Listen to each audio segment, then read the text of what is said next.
Alyssa stopped cold. Her mother-in-law's name, Carla Jean Marks, covered the billboard she thought would be hers. 54, trademarked, viral, legally untouchable. The same woman Alyssa once whispered was bad for the brand now was the brand. Across the street, Carla watched. Calm, silent, unbothered. And Alyssa? She finally understood. This wasn't personal, it was generational. All right, before we dive into this crazy story, do me a favor. Subscribe and tell us where you're watching from. They smiled in my face. Then I heard them say, "She's not a good look for our brand." The house smelled like white linen candles and roasted rosemary almonds. Carla had brought the wine, an Oregon Pinot Evan once said he loved, and wrapped it in brown butcher paper with a twine bow, like Alyssa liked things. A dozen of Alyssa's vision board friends milled around the sunken living room, all camel coats and monochrome smiles. Everyone looked like they were on a magazine shoot pretending not to pose. Carla set the bottle on the counter and stepped down the hallway toward the guest bathroom, heels quiet against the wide-planked floor. She wasn't eavesdropping. She wasn't hiding. She just paused, long enough to adjust the silver chain around her neck and steady her breath. "She's not a good look for our brand," Alyssa whispered, her voice low but clear through the open crack of the office door.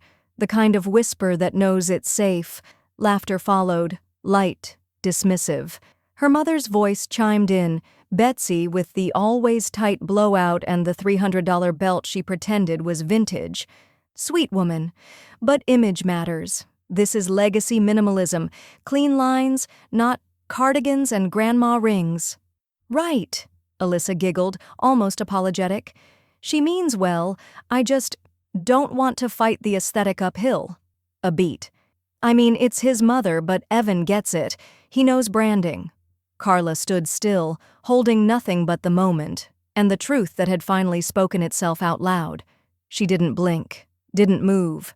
She'd heard lies before, but there was something cutting about hearing the truth you always suspected, laid out in curated syllables, right after they hugged you and said, "We're so glad you came." Her hand gripped the hallway trim, just enough to stay upright. She didn't cry.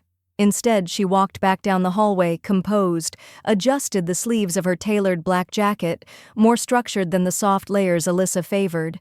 She didn't stop at the wine or the snack table. She walked out the front door with the grace of someone who'd hosted gala launches, rebranded billion-dollar companies, and taken worse insults with a handshake and a signature. She drove home in silence. No music, no phone calls. At a red light, she finally spoke aloud to herself. "Not a good look," she said flatly. "Not part of the brand." Her reflection in the windshield looked back.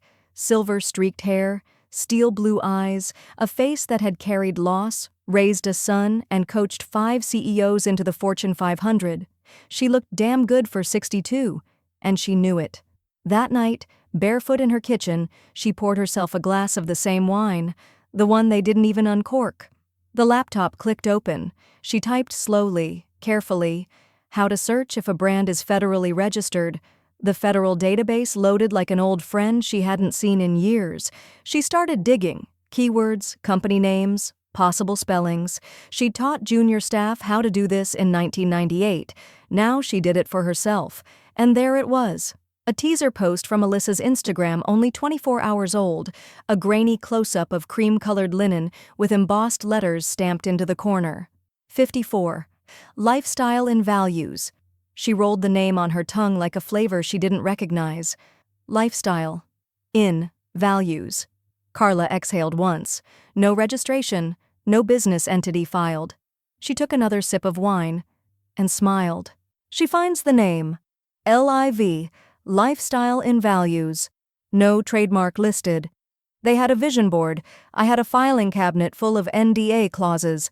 The next morning, Carla sat at her dining room table, the same table where she once drafted strategy decks for clients who now owned islands. It was oak, heavy, not trendy. The kind of furniture that held weight. She had a yellow legal pad open, a mechanical pencil in her hand, and a half-drunk cup of coffee going cold by her elbow.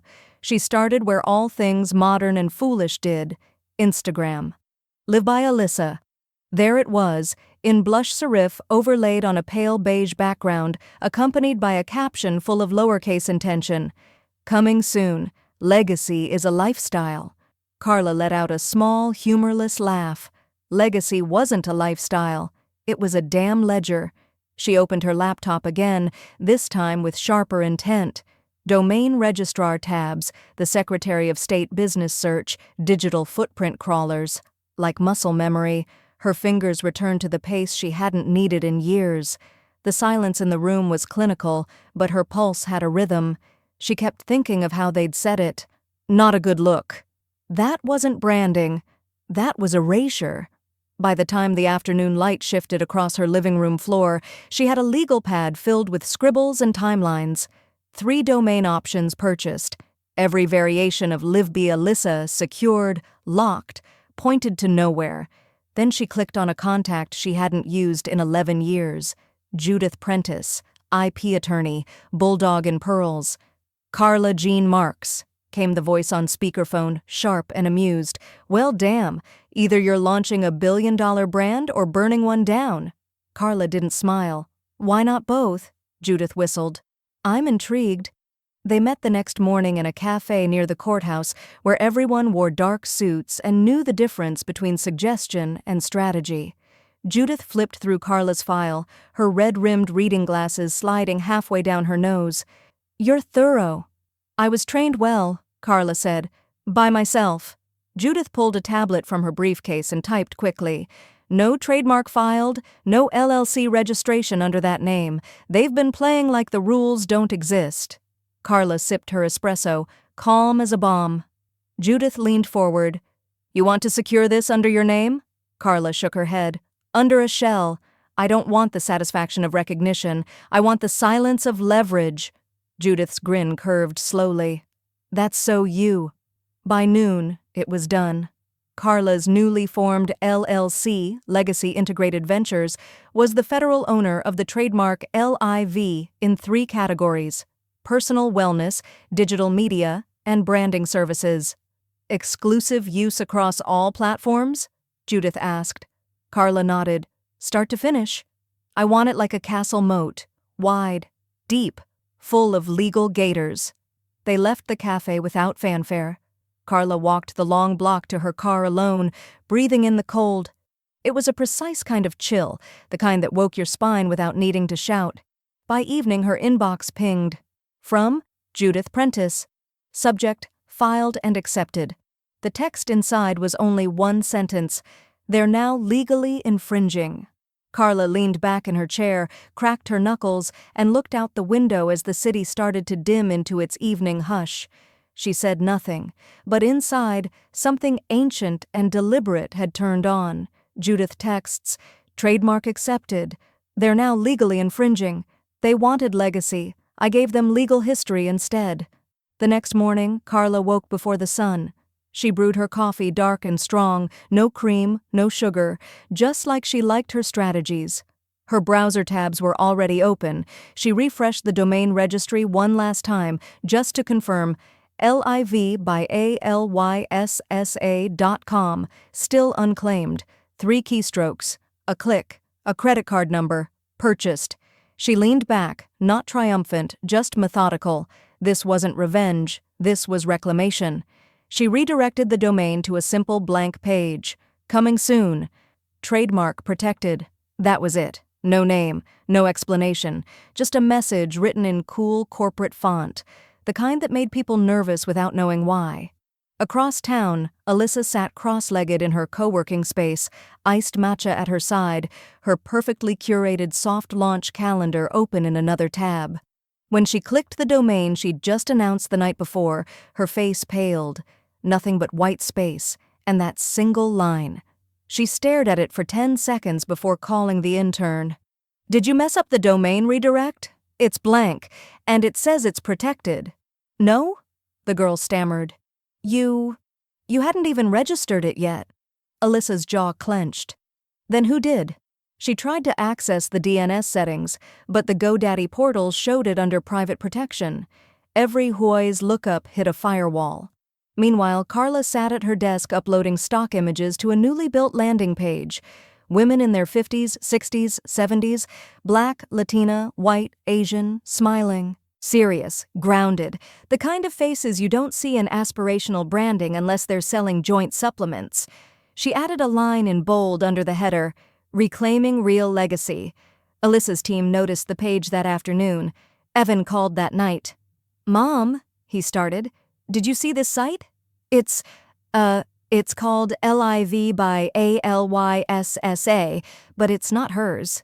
Carla was seated in her sunroom, sipping Earl Grey in silence. The mug said, "You've been muted," in pink cursive, a gift from an old colleague who knew her too well. "Oh?" she replied, feigning light curiosity. "That's such a coincidence. It literally uses the same name. Maybe someone else had the same idea," she said gently, looking out at the fading light. "It's a clean name. I'm sure it attracts a certain aspirational energy." There was silence on the line. Evan wasn't stupid, but he had never known how to argue with her when she stayed calm. Later that evening, Alyssa emailed GoDaddy directly, demanding ownership records. She received a sterile reply. "Domain registered with Privacy Shield. Trademark status active. Please consult legal counsel." She threw her phone across the couch. Betsy, her mother, paced the kitchen in heels too high for indoor wear. "This is intentional. She's doing this." "Why?" Alyssa snapped. "Why would she do this to me?" Betsy rolled her eyes. "Sweetheart, you practically called her a liability in her own house. You don't get to ask why. You should be asking how bad." The next morning, Judith emailed Carla a soft draft of a cease and desist letter. "Just in case. No need to send it yet. Just ready." Carla read it like a recipe. Satisfying. Precise. She didn't print it. Not yet. She had no interest in going loud. Instead, she pulled a fleece over her shoulders, made a second cup of tea, and returned to her sunroom. Her cat, Marlowe, curled beside her as the soft chime of her inbox filled the room. Alyssa's email, forwarded by Judith, was flagged urgent. It wasn't a cease and desist. It was a panic. And Carla? She just watched the unraveling with the same expression she once wore while reviewing competitors' ad campaigns, distant, quiet, and 20 steps ahead. Sunday brunch. The light at the bistro was harsh in the wrong way, too sharp against white plates and wilted microgreens. Betsy wore sunglasses indoors. Her tone was clipped. "She's sabotaging the brand." Alyssa's fork clinked against her plate. Evan said nothing, but Carla's name had finally been spoken like a warning, not an afterthought. Alyssa's mom snaps at brunch. "We need to take legal action. She's sabotaging the brand. They stripped me from the brand story. I sold it back to someone better." The box arrived on a Tuesday morning, matte black, no logo, tied with a linen ribbon. Carla sliced it open with a steak knife, then peeled back the tissue like she was handling silk. Inside, 10 mood boards, printed on thick cardstock. Phrases like soft strength, heritage values, and modern femininity floated next to taupe textures and eucalyptus branches. The last board held a quote in gold foil, "We rise by lifting legacy." She didn't laugh. She just set it down gently, like evidence. By that afternoon, she had a short list of young founders she'd once mentored quietly, mostly women who couldn't get meetings unless they changed their names, toned down their hair, or smiled more than they wanted to. One name stood out, Devin Pierce, 29. Bold, relentless, whip-smart. Carla remembered her from a nonprofit panel 3 years ago, speaking on wealth literacy for Black women over 40. Carla reached out with a single line, "Interested in building something real?" Devin replied within the hour, "If it's clean, intentional, and mine to lead, absolutely." They met 2 days later over sweet tea and silence. Devin listened as Carla laid out the legal groundwork, the trademark, the opportunity. She didn't blink. "Why me?" Devin finally asked. Carla's gaze was steady. "Because you're not afraid to say mine out loud, and because they would have never given you the name, but now they don't have a choice." Within a week, Devin had rebranded Liv to something leaner, sharper. Liv, Legacy isn't vanity. The homepage featured a deep rust palette, bold typography, and testimonials from women who had never been quoted in Forbes. Their faces didn't apologize. The Instagram rollout was slow but deliberate. One post at a time, Devon began shifting the narrative. No clean girl aesthetic, no beige on beige, just ownership and earned wisdom.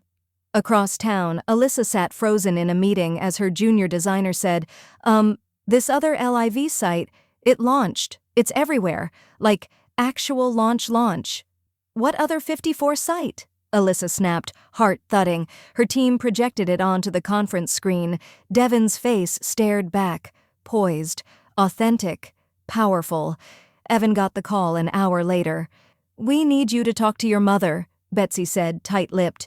"This isn't funny anymore. She's pedoing the entire platform." Evan showed up that evening, unannounced. Carla was in the kitchen, slicing figs onto sourdough.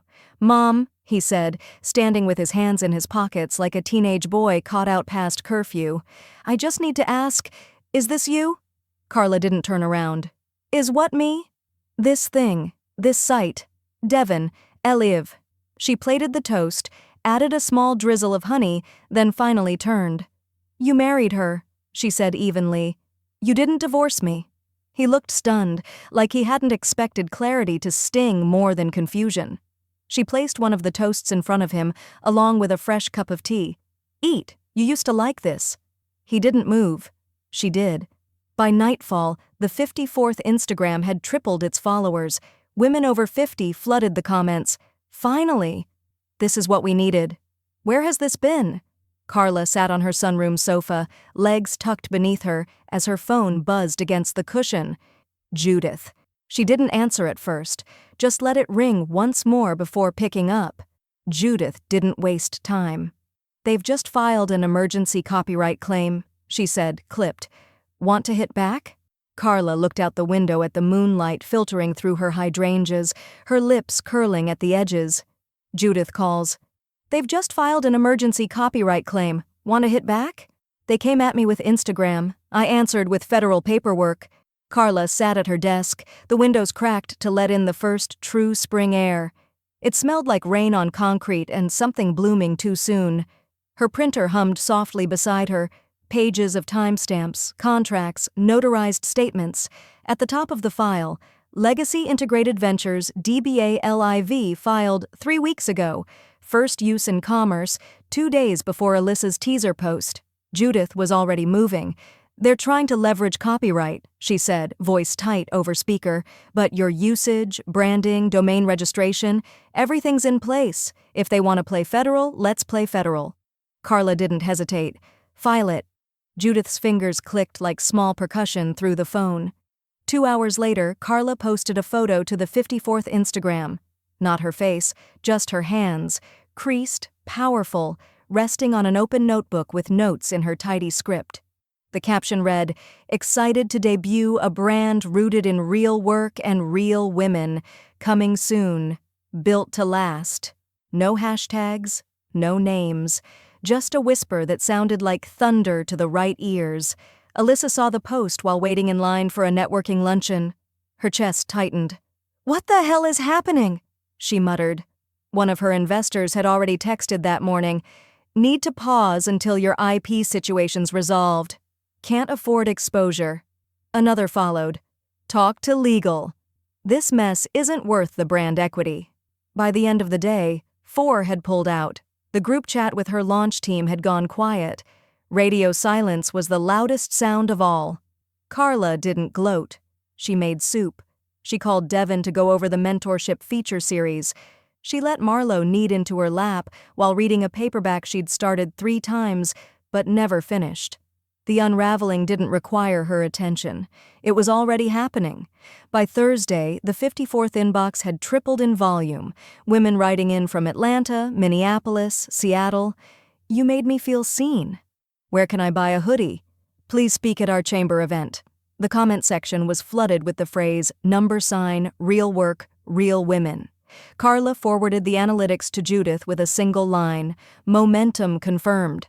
That evening her phone rang. Not Evan. Betsy. Carla let it ring once, twice, then answered. "Carla," Betsy said, voice taut. "We need to talk." "No," Carla said evenly. "You need to ask." There was silence. Then, "Would you meet me?" "Please," Carla agreed. They met at a corner cafe in Midtown. Neutral ground. Carla wore navy, structured, professional. Betsy wore white like she always did in crisis, trying to look untouchable. The server brought water. Carla didn't order anything else. Betsy smiled too quickly. "You're very composed, as always." "Your daughter tried to build a brand on erasure," Carla replied, folding her hands. "She erased the wrong person." Betsy sighed dramatically. "This is fixable. We can rework the name. Maybe a partnership? Or a buyout. You've made your point." Carla didn't speak. She didn't shift. She waited until the check came, untouched, and reached into her leather folder. She slid a single envelope across the table. "You are hereby ordered to cease all use of live," she said, tone flat. "This isn't personal, it's federal." Betsy blinked, lips parting, but no sound came. Carla stood, nodded once, and left her sitting there with the lemon wedge untouched in her glass. Carla slides a letter across the table. "You are hereby ordered to cease all use of Eliv." They wanted aesthetics. I filed intention the rebrand came fast. Desperate fast. The LIV Collective debuted 1 week after the Cease and Desist.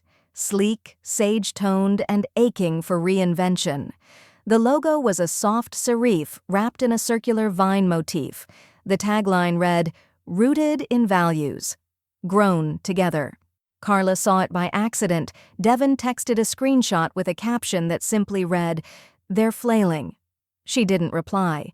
Just opened the folder on her desktop labeled Infringement Variants and dropped the image in. Then she emailed Judith. "Derivative use," Judith wrote back within an hour. "I'm filing. This isn't a pivot. It's a shadow."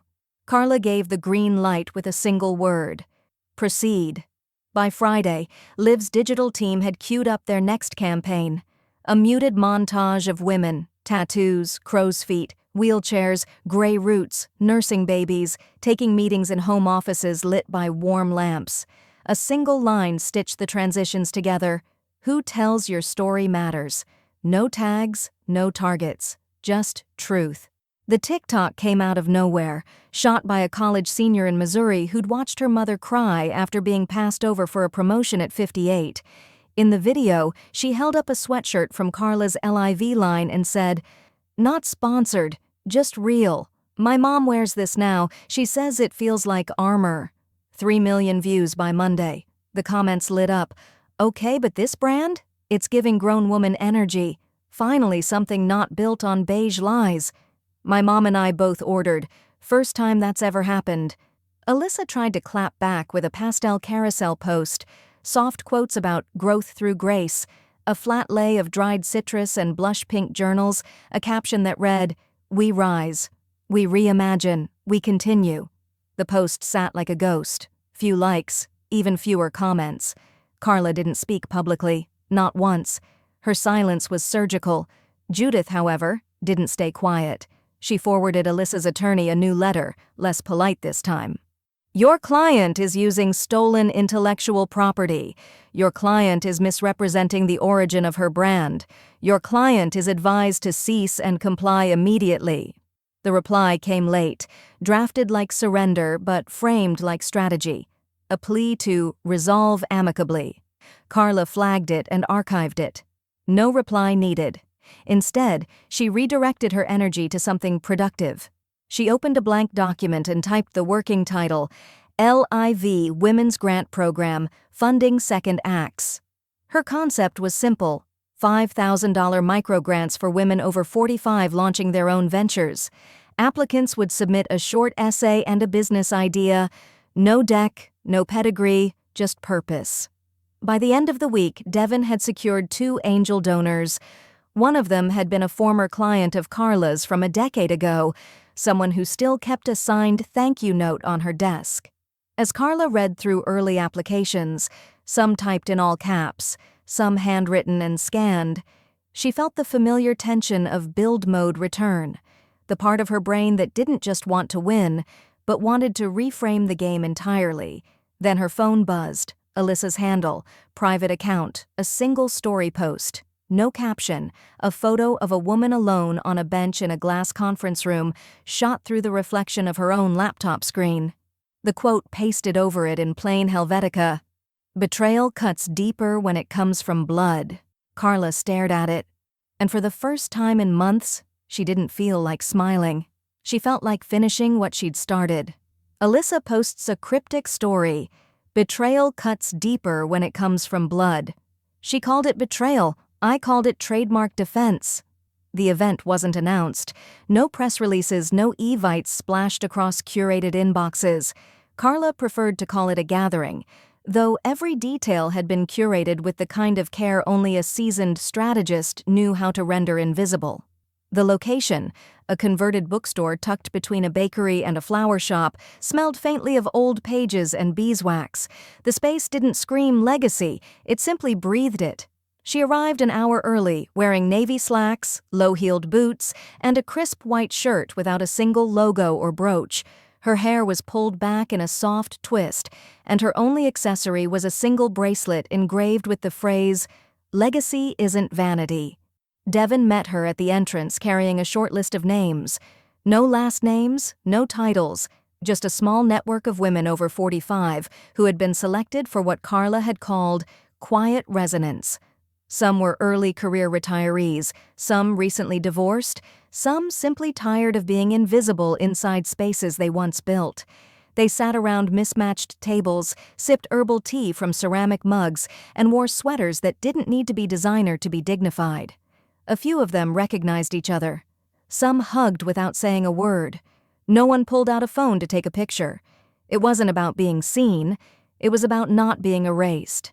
Meanwhile, on the other side of town, Alyssa's brand consultant had discovered the soft launch the way people in that world always did, through whispers, screenshots, and a syncing. Feeling that the story was no longer being written by them, she posted a thread of Instagram stories, flustered and breathless, showing side-by-side photos of Carla's signage and branding collateral. One slide had bold red letters, "Are we being impersonated?" The response from their followers was immediate, and not in the way Alyssa had hoped. Comments rolled in like slow, heavy thunder. "Isn't this the original LIV now? Didn't you say you rebranded? Why does theirs feel more legit?" By the end of the day, 3 PR agencies had temporarily paused services, citing brand confusion and exposure risk. A boutique investor pulled her capital, while another simply ghosted. Within 48 hours, Alyssa's team Slack had gone from 25 active channels to 5. Back at the bookstore, Carla watched Devin give a short address from the small platform near the poetry section. Her voice was calm, direct, and full of lived conviction. "We built this not for trend, not for optics, but because we were told there was no room for us. We made our own room. Welcome." The women applauded gently, the kind of applause that rises from below the ribs, not the palms. Carla did not speak. She didn't need to. That night, she returned home to 3 voicemails, 2 from former clients congratulating her on whatever this new thing is, and 1 from Betsy. Her voice sounded tired, as though she had rehearsed 5 versions before settling on one. "You've made your point. I think it's time we talk privately. No cameras, no lawyers, just women. Just people." Carla didn't return the call. She lit a candle in the kitchen and sat at her dining table with a stack of grant proposals, half-finished and fully human. One was handwritten in pencil on loose-leaf paper, another typed in all caps from a woman who had never touched PowerPoint but had built a 6-figure bakery from a trailer. Carla wasn't building a brand anymore. She was building a corrective. The following morning, Devin brought her news with cautious excitement. "There's a podcast request," she said. "Not fluff, real journalism, hosted by someone who used to cover political women who got cut down just for showing ambition. They want you." Carla raised an eyebrow. "Me? They said they've been hearing your name. Quietly. Over and over again." Carla didn't answer at first. She stood up, walked to the window, and looked out over her backyard, where the grass had started to turn a confident shade of green again. After a pause, she turned back to Devin. Fine. One interview. We'll write our own story before someone else tries to. That evening, just before sunset, her doorbell rang. She opened it to find Evan on the porch, holding a white box in both hands. He looked tired, like he hadn't slept in several days, and his expression was not angry, but unsettled. She's pulling out, he said, without preamble. She says she wants peace. He held the box out like it was a final offer. Carla looked at it, then at her son. His face betrayed nothing, but his hands trembled slightly. She didn't move to take it. Not yet. Evan shows up at her door holding a box. She says she's pulling out. She wants peace. They offered surrender. I hadn't even declared war. Carla led him inside without speaking, gesturing toward the dining table with the same hand that had once brokered million-dollar licensing deals and sent entire campaigns back to the drawing board with a single eyebrow raise. Evan set the white box down carefully, like it might explode, though it carried the air of something far more defeated. He didn't sit. He stood awkwardly by the chair he used to claim at Thanksgiving, shifting his weight from one foot to the other as if he hadn't walked through this door 1,000 times in his life. Carla remained standing as well. Distance felt more honest than comfort. "Do you want me to open it?" he asked. She shook her head once, softly. "Number, I know what's inside." And she did. The weight of it. The shape. The script. It would be something performative wrapped in something expensive, followed by a signature that wanted to be seen as grace. She opened the box after he left. Inside was a bottle of Pinot Noir, same vintage she'd brought to that first dinner, unopened, untouched, now returned like a relic. A folded card sat on top of a legal envelope, handwritten in Alyssa's looping cursive. "I'm sorry for how things unfolded. I didn't mean for it to become all this." Carla didn't blink. She unfolded the contract beneath it with the same care one gives a menu they already know they won't order from. The buyback offer was for $10,000, $10,000 for full trademark rights. Name, domain, IPUs, control, $10,000 for the erasure they had assumed would go unnoticed. She read it twice, not because she needed to, but because ritual mattered. Then she walked it over to her shredder, an old model she kept by her filing cabinet like a quiet bodyguard, and fed the pages through one by one. She didn't cry, she didn't fume, she just watched the pieces fall like unspoken confessions into a plastic bin. That night, she posted a single quote to the LIV account in white type over a soft gray background. No logo, no tags, no call to action. The things you name matter, but the people you erase remember. Within an hour, the post had been shared 4,000 times, the comments filled with quiet recognition. "This hit harder than I expected." "That's it. That's exactly it. Whoever you are, thank you." The next day, Devin arrived with a small podcast mic and a list of talking points she'd sketched on the back of an old invoice. "You don't need to perform," she told Carla as she set up the makeshift studio in the sunroom. "Just be as exact as you've always been." Carla nodded. She was never interested in telling her side of the story. She was interested in making sure people didn't lose theirs. The recording ran 45 minutes. No tears, no retribution, just clarity. She spoke about ownership, about naming power, about how silence had always been mistaken for complicity when it was often just a strategy to let other people show you who they really were. After the episode aired, the LIV inbox filled with stories, not pitches, not sponsorship requests, but thank you notes typed in all caps, riddled with typos, signed with first names only, messages from women who had been quietly pushed out of boardrooms, family businesses, estate conversations, and weddings they paid for but weren't invited to speak at. One message read, "I finally told my son no, because of you."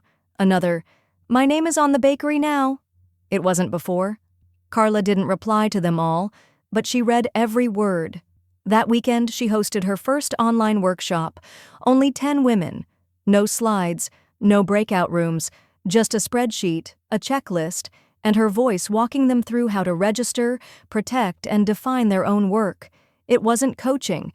It was unerasing. Late Sunday night, as she sipped tea and browsed domain transfers, a new business registration pinged across her monitoring alert, by Alyssa, LLC.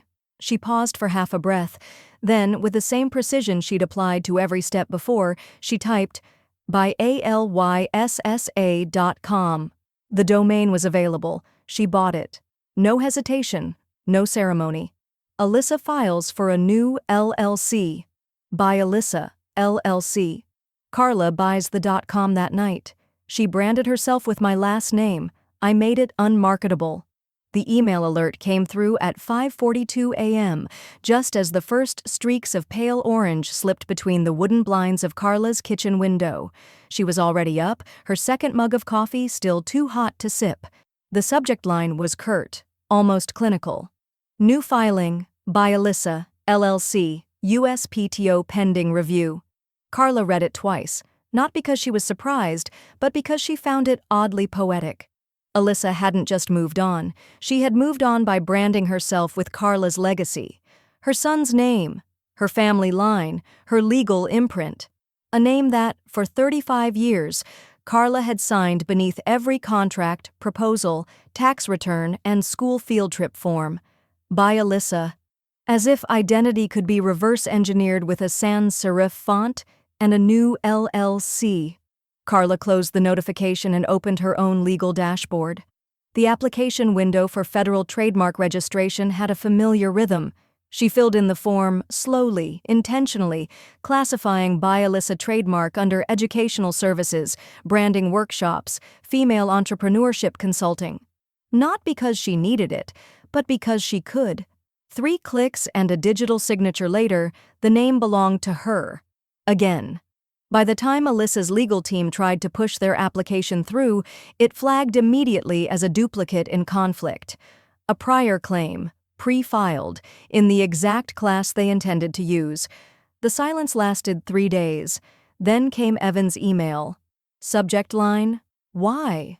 The body was longer than usual, meandering, a little too formal, a little too emotional. He used phrases like, "You're escalating this," and "She's trying to start over," and "This is getting cruel." Carla didn't respond immediately. She opened her archive of timestamped filings instead. She copied 4 dates, 3 screenshots, 1 digital receipt. Then she replied with 5 attachments and 1 line of text. Timelines don't lie, Evan. But people often do. She pressed send and let the silence return. Later that afternoon, she updated her professional bio across all platforms. It now read, founder of Live, strategist, mother, still standing. The next call came not from Alyssa but from Betsy. It was short, unedited, raw. "You've ruined her future," she said, her voice trembling with a weariness that sounded older than vanity and deeper than pride. Carla didn't raise her voice. She didn't soften either. "No," she said. "I made sure she earned one." She ended the call before the silence turned to pleading. That night, Carla finalized the details for LIV's next campaign. 5 short video interviews with women who had been overlooked, underestimated, and quietly resilient. A black midwife in Atlanta, a Vietnamese florist in Des Moines, a retired police chief in Nevada who'd launched a security consulting firm out of her garage. Each video would end with the same simple graphic: women who were underestimated, then trademarked. By Monday, Liv's landing page had been redesigned to feature the campaign front and center. No hype, no countdown, just real names, real stories, and a singular call to action. Protect your name before someone else tries to define it. The morning after the launch, Carla sat alone in her sunroom. Marlo curled beside her on the windowsill. A breeze stirred the hydrangeas outside as her phone buzzed once, just once, on the side table. A new email. Subject, interview request, the Vanguard podcast. From Maya Clegg, executive producer. Carla's eyes narrowed, not in suspicion, but in deliberation. She'd listened to that podcast before. Once.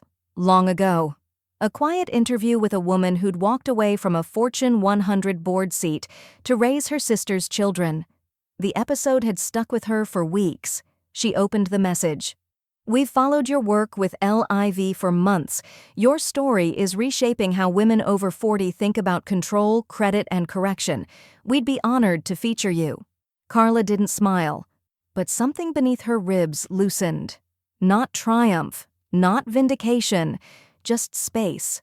A national business podcast wants to feature Carla's story. They underestimated my relevance. I made it a revenue stream. The podcast studio wasn't what Carla expected. No downtown high-rise, no glass walls or sponsored coffee, just a brownstone in a quiet neighborhood in D.C. with ivy growing like intention across the front steps and a blue-gray door that looked like it had been repainted with care, not budget. Maya Clegg greeted her on the porch. No assistant, no clipboard, just a warm smile and a firm handshake.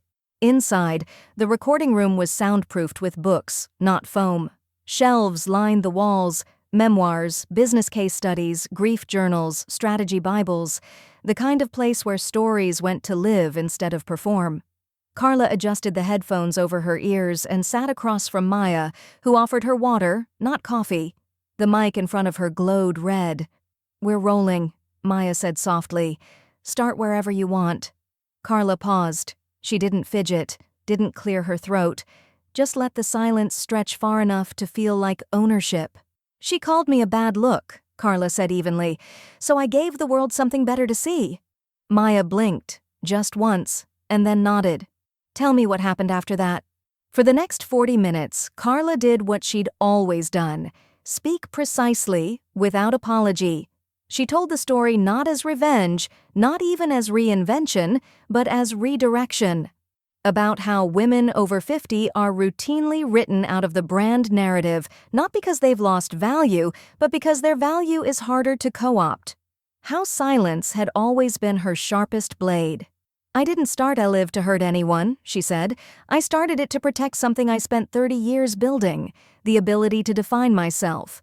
She spoke of trademarks, of inheritance, of the violence of being called bad optics by people who once said thank you through gritted teeth. She quoted no names, not once. But the story in its shape and weight told you exactly who had tried to edit her out.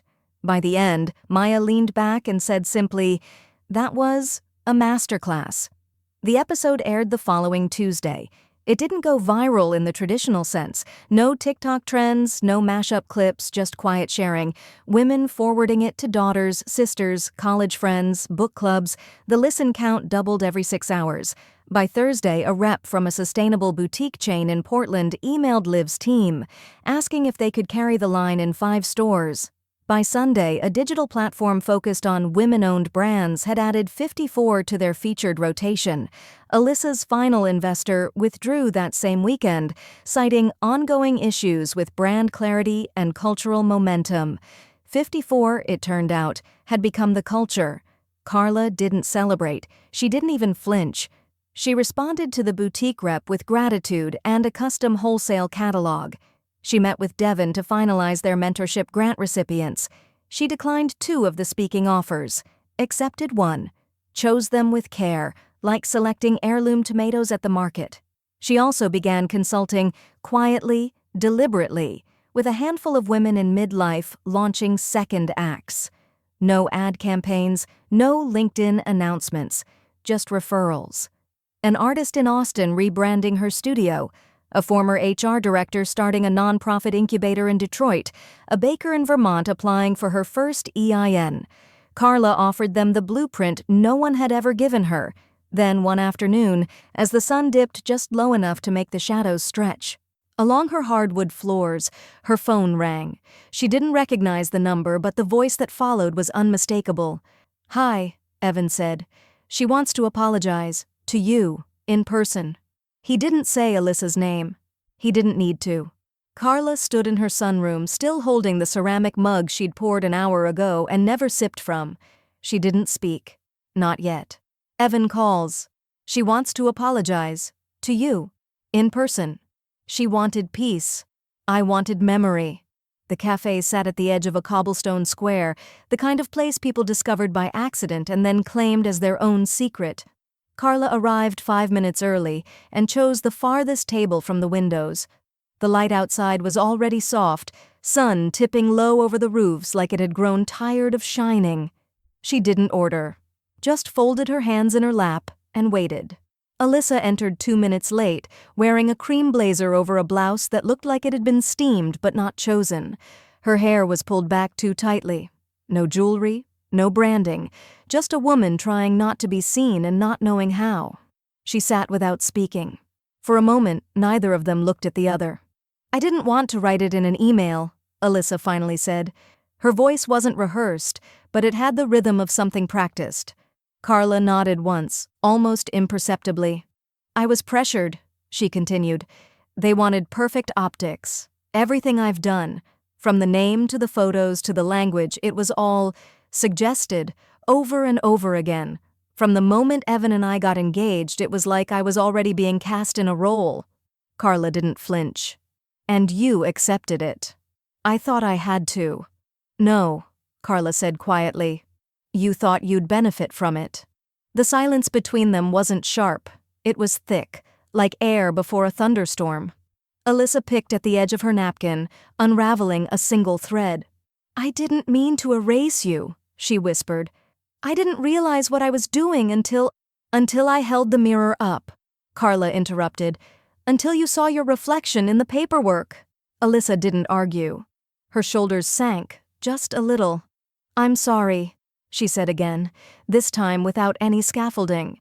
Just 2 raw syllables hanging in the space between their coffee cups. Carla exhaled through her nose, her gaze steady. "You erased me," she said, "in front of people who never knew me. You made me small in the house I helped build. And when I stood still in that hallway, listening to you describe me like a problem to solve, I wasn't angry. I was done." Alyssa's eyes glistened, but she didn't cry. Carla would not have been moved by it if she had. "What can I do now?" Alyssa asked. The question hung there, a kind of surrender that wasn't entirely selfless. Carla's answer came without hesitation. "Be invisible, for a while. Not forever, but long enough for the air to clear, for power to rebalance, for memory to settle into truth." Alyssa nodded, her lips parting like she might say something else, but then she thought better of it. She stood. No hug, no handshake, no parting words. She walked out the door with the same tension she'd carried in, her figure disappearing into the cooling gold light of evening. Carla remained seated. She wasn't done sitting with what had been said. Some moments didn't deserve to be rushed, some deserved stillness. She ordered a glass of white wine and didn't touch it until the condensation curled halfway down the stem. When she finally stood, the weight in her body felt familiar. Not heavy, but earned. She walked home slowly, not because she was tired, but because she'd finally stopped needing to rush toward restoration. The sun dipped low behind her, throwing her shadow long across the sidewalk. It trailed behind her like an old version of herself she no longer needed to drag forward. When she reached her porch, the wind had picked up. Her phone buzzed in her coat pocket. "Judith." Carla opened the message, brows lifting as she read. "Nomination just came in. Women in Brand Power. National shortlist. You're on it." Carla stared at the screen for a long moment. Then she unlocked her front door and walked inside. Judith calls, "You've been nominated for Women in Brand Power." She saw branding. "I built meaning." The official nomination letter came the next day, printed on cream cardstock and sealed with a navy emblem. Carla received it not with fanfare, but with a calm nod. She read it once, then again, before placing it neatly on her kitchen counter beneath a small ceramic bowl of oranges. The invitation was for a keynote, an entire spotlight to herself at the Women in Brand Power Summit. Carla responded within an hour. "Thank you for the honor. I would prefer to participate in a panel. Visibility is shared." She didn't want the room to center her. She wanted it to feel like a table. The organizers adjusted. The panel became a headline event. The theme, second acts, lasting impact. Carla helped shape the questions. She declined to pre-submit her answers. If it wasn't going to be real, it wasn't going to be hers. That same week, she met with Devin and the core team at LIV in the upstairs room of a local co-op. Fold-out chairs, takeout containers, dry erase markers that barely worked. But the energy was urgent and steady. Carla introduced the mentorship pipeline she'd been drafting, a program designed for women over 50 who wanted to pivot, rebuild, or finally launch what they'd once been told wasn't practical. She called it the Second Start series. No slides, no startup pitches, just practical, legal, and financial infrastructure for women who had nothing to prove and everything to claim.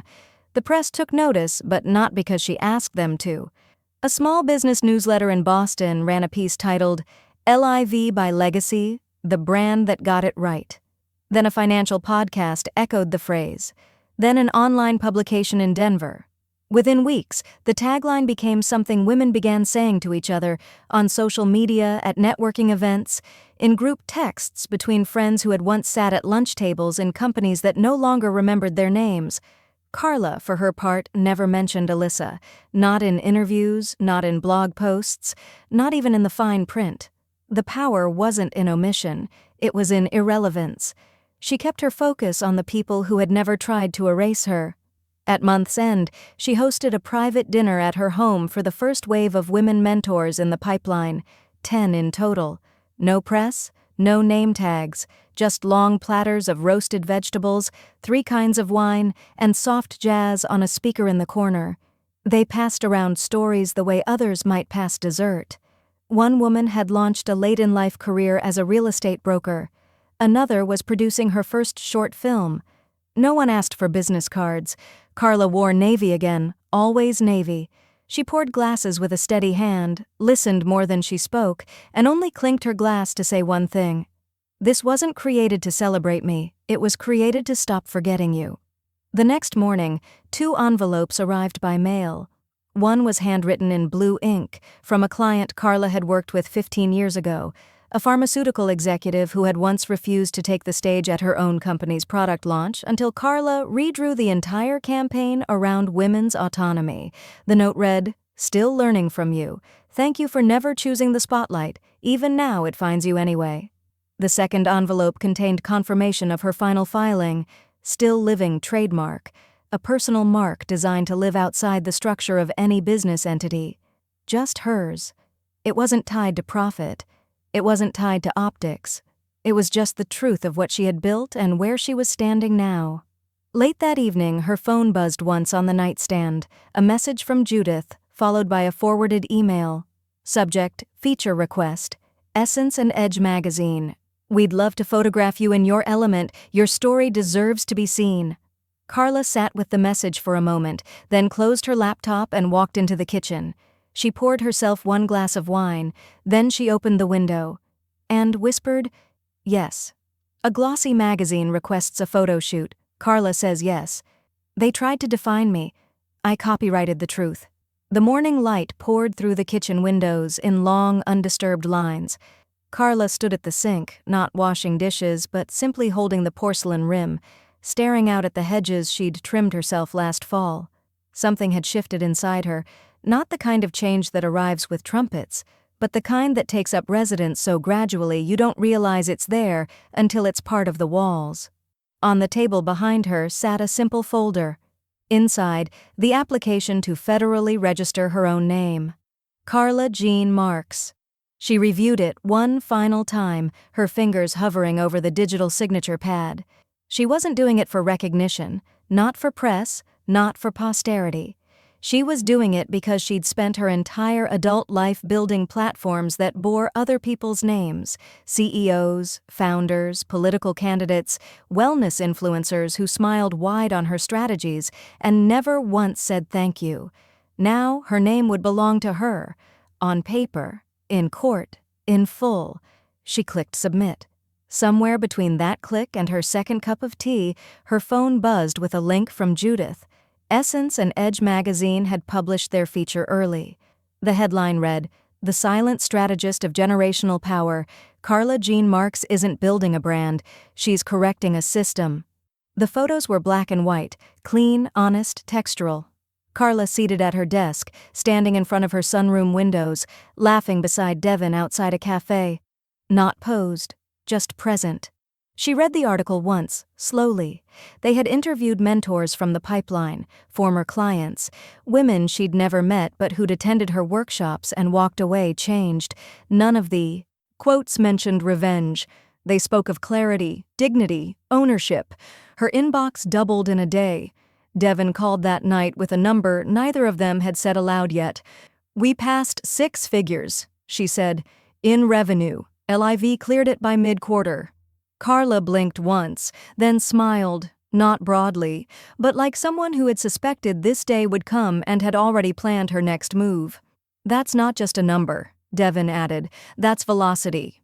A week later, Carla received an invitation to keynote a major Women in Tech conference, one of the few spaces still pretending it didn't need midlife women until midlife women built things they couldn't ignore. She accepted on one condition: Devon would co-lead the stage with her. At the conference, the auditorium was dark but full. Devon opened with poise and presence, laying out the hard data on LIV's growth and impact. Carla followed with stillness. She didn't talk fast. She didn't talk loud.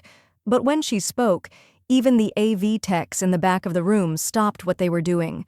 Her speech was about evolution, not branding, but value systems. She talked about the difference between legacy and reputation, how one is curated and the other is earned.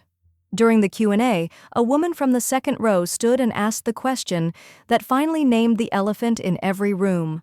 Was this revenge? Carla's hands rested gently on the lectern. Her eyes didn't narrow. Her voice didn't change. She simply said, "No." It was reclamation. That word hung in the air like incense. Soft, unmistakable, slow to dissipate. After the conference, her team received 3 more consulting inquiries, 2 investor offers, and a request to license her second Start Series model in Canada. Carla declined the investors. She said yes to the licensing. That evening, she sat in her sunroom with her legs tucked under her, sipping a small glass of port. The house was quiet. Marlowe dozed at her feet. Outside, the wind carried the last of the cherry blossom petals across the yard like a promise gently retracted. Her laptop pinged. A new email. From Evan Marks. Subject: a question she's been asking attached was a photo. Carla sitting on a park bench, her arms around a little girl with soft curls and eyes shaped just like her son's. The message below was only one line. "She asks about you every day." Carla closed her eyes. She wasn't finished, but she was finally whole. Evan emails a photo of Carla with her granddaughter. "She asks about you every day. They once said I wasn't a good look. Now they wear what I made." Carla didn't notice the hoodie at first. She was just walking through the farmer's market, grocery list folded in her coat pocket, sun soft against the back of her neck. Her mind was on fennel, on whether her thyme plant had survived the last cold snap, on whether she had remembered to reply to the licensing proposal from Vancouver. But as she rounded the corner by the artisanal bread stall, her eyes landed on a young woman sitting cross-legged on a bench, laptop open, coffee in hand. She looked about 20, maybe younger. Worn Converse, hair pulled into a loose bun, hoodie sleeves pushed to her elbows as she typed. The lettering across her chest stopped Carla in her tracks. 54 Legacy. The font was hers.